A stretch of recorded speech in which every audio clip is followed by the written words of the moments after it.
Hey, I've been asked to put together collecting the data for your IMED 1316 Web Design 1 class by our chair Montez with it. So let me give you the way how we have to do this. First of all, the rationale is that we all have to do assessment. Assessment's not going away. The assessment the reason why you've been asked to do this is the digital arts and the digital interface design certificate. This is on our degree plan on the website, and this is the course that you are teaching. I'm teaching this course too as well, right? So we got to assess the certificate with it as well. So you should receive 3 documents with it. So the first document I'm going to cover with you is this document right here. We got 3 PLOs. PLO stands for Program Learning Outcomes with it. So the first one we use is this particular learning outcome that we put together, right? The second one, which I don't know why we're not doing it, but I'm just responsible for the first PLO. So you scroll down to the second one is this right here. This is on a UX UI course. This is not my area. I don't teach that class. And the third one is the tools class with it. So there's a third PLOs in here as well. So this is something that somebody else is going to handle, but all I'm concerned about is the first part is the PLO for number 1 right now. Excuse me. So this is last year's 22-23 with it, and we are doing the 24 fall of 2024 with it. So this is the course for 1316 with it. We're not, if you're teaching 1416, that's a 4 credit hour class with it. So I have come up with, that's all I did with it. I came up with a tool. Basically, it's a rubric. So let me share with you. This is what basically you're doing with it. The rubric basically has, it's numeric. What you're trying to do is going something from subjective to objective. So something beginning, development, meets standards, above standards, and you get a value with this, with the sum of this. So the other column, looking down this column, is simplicity, consistency, color schemes, audience, structure, navigation, format, resources, documentations, all of this. So I would like for you to pick your final project or an assignment that you have assigned your students with it. Pick one.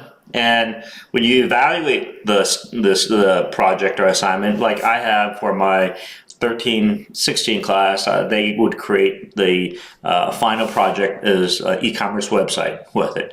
So I would evaluate them based on these criteria. Let's say they get a 4 or a 3 or a 1. I put that value here, put the value here based on the rows that you have, and you score them accordingly with this, okay? And end of the value with it, you give it out of 24, all right? So they're possible, if you look at across as 4, and there's 6 categories. 6 times 4 is 24 points out of it as well. Don't worry, if they don't do bad, that's room for us to improve. If they do good, how can we improve other areas with it? There's always room for improvement. This is what this is, right? It's an ongoing, evolving process with it. So when I first did this, most of my students need to work, I can tell you that, right? So I had to tweak some things in there to make it next year. What I'm aiming for is to get them to the development stage with it.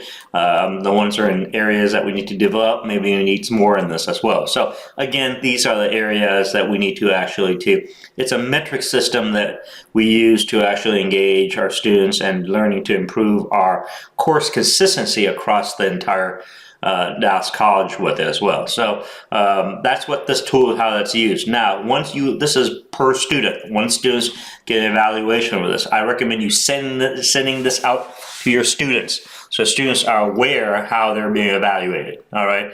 I know it's end of the semester. Hey, I didn't lead this assessment. Somebody else did.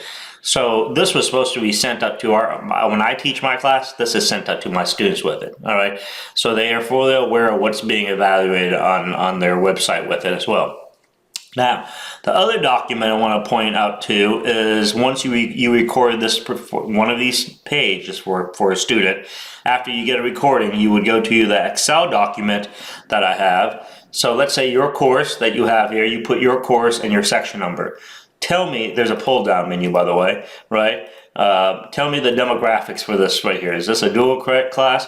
You do a pull down on this, pull down, and there is all these courses that you can see. That is you need to select one: dual credit, all college, or dual credit and college students mixed together. All right. What's the modality for this one here? Is this an online, on campus, hybrid?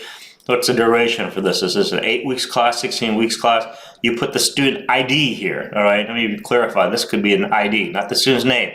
I really don't care about the name with it, but just keep the things anonymous with it and confidentiality. I recommend you putting the student ID. You get all of this from Blackboard, from your Brightspace information. You record the number here.